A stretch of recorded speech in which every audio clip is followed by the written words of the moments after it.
অতীতের সকল নির্বাচনের সাথে অনেক বেশি দল কিন্তু অংশগ্রহণ করেছে। আওয়ামী লীগ পারে নাই, আইনগত সমস্যাটা ভিন্ন, সবাই অংশগ্রহণ করেছে।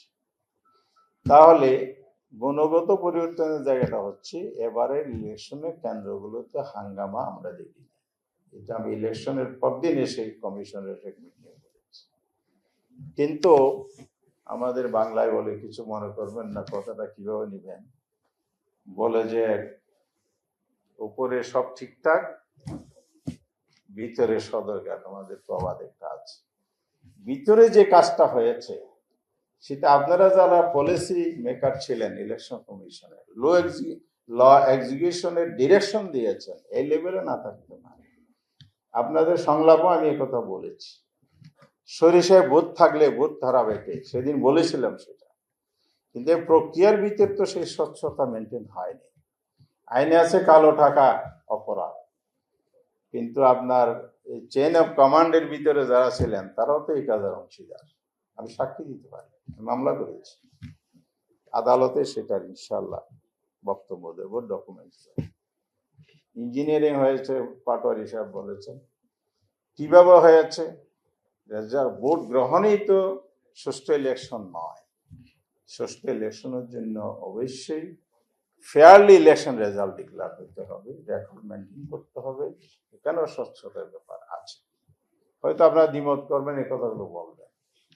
আমি বলছি কোয়ালিটেটিভ কিছু ডেভেলপমেন্ট হয়েছে, কিন্তু মোটা দাগে সুষ্ঠু ইলেকশন আমরা বলতে পারছি না বলে দুঃখিত।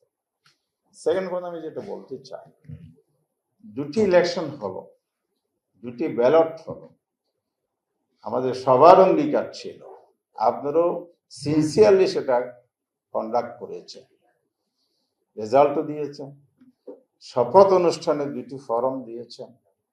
কিন্তু আজ পর্যন্ত যে উদ্দেশ্যে শপথ অনুষ্ঠান আপনারা আয়োজন করেছেন, একটি পার্ট গঠিত হলো জাতীয় সংসদ, আরেকটি পার্ট কেন গঠিত হলো না? আমি জানি না এ সম্পর্কে ইলেকশন কমিশনের কোনো বক্তব্য আছে কিনা, আমরা দেখি না। তবে ইলেকশন কমিশনের উপর তো পার্লামেন্টে তীরছোটা হয়েছে, ইলেকশন কমিশন অবৈধ কাজ করেছে। আপনারা শুনেছেন কিনা, পার্লামেন্টের রেজলিউশন আনলে আপনারা পাবেন, আমি শুনেছি। এটার কোনো বক্তব্য কিন্তু আমরা দেন নাই। তাহলে আপনি অন্যায় করেছেন কিনা, পার্লামেন্ট যদি আপনাকে অন্যায়কারী অপরাধী বলা হয়, বেআইনি বলা হয়, তাহলে আপনি বেআইনি ইলেকশন গণভোট কেন আয়োজন করতে দিয়েছেন? এই প্রশ্ন তো কিন্তু জাতির কাছে আছে।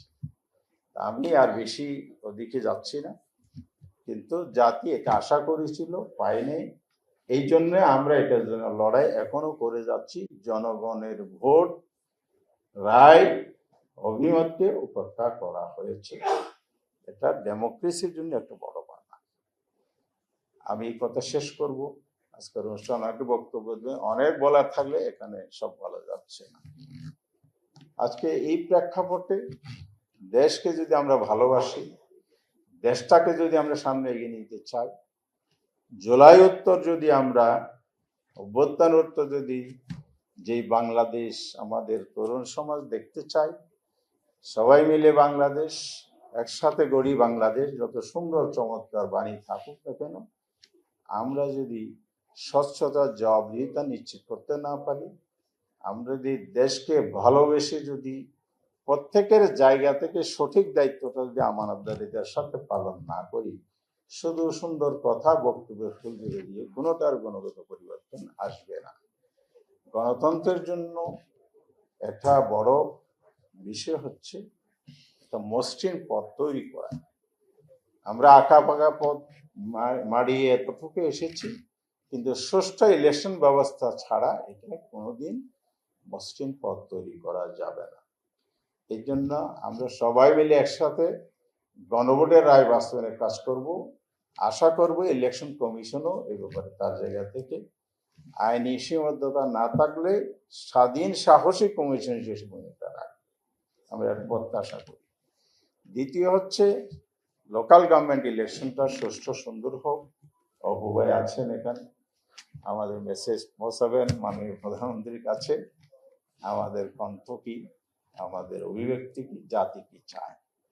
ফেয়ার ইলেকশনের যে ধারা আপনারা বলছেন শুরু করেছেন, একজন বলেছেন এই জন্য, সেটাই যদি মেন করতে চান, এবার কিছু ত্রুটি বিচ্যুতি থাকলেও আগামী ইলেকশনটা যেটা স্থানীয় সরকার নির্বাচন হবে, এটা দিয়ে যেন আপনারা অন্তত জাতীয় নির্বাচনে যেটা পারেন নাই, ইতিহাসের উৎসম্মুখ সেটা হোক আমরা কামনা করছি।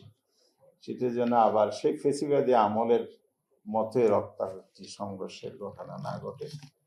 আর পলিটিক্যাল গভর্নমেন্ট হওয়ার কারণে যে হস্তক্ষেপ হয়, আপনাদের এখন থেকে কাজ হবে এই হস্তক্ষেপ মুক্ত ইলেকশনটা কিভাবে করবে, সেটা আপনাদের জন্য অনেক বড় চ্যালেঞ্জ। এটার জন্য আমার দলের পক্ষ থেকে যদি সর্বোচ্চ যা করার লাগে জনগণের সাথে এটা আমরা করব।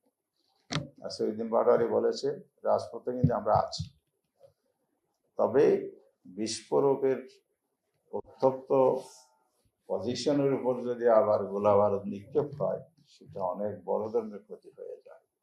দেশটা সেদিকে যাক এটা আমরা চাই। সেই জায়গা থেকে দেশকে রক্ষা করা সবার দায়িত্ব। আমরা সবাই মিলে দায়িত্বশীল ভূমিকা পালন করব।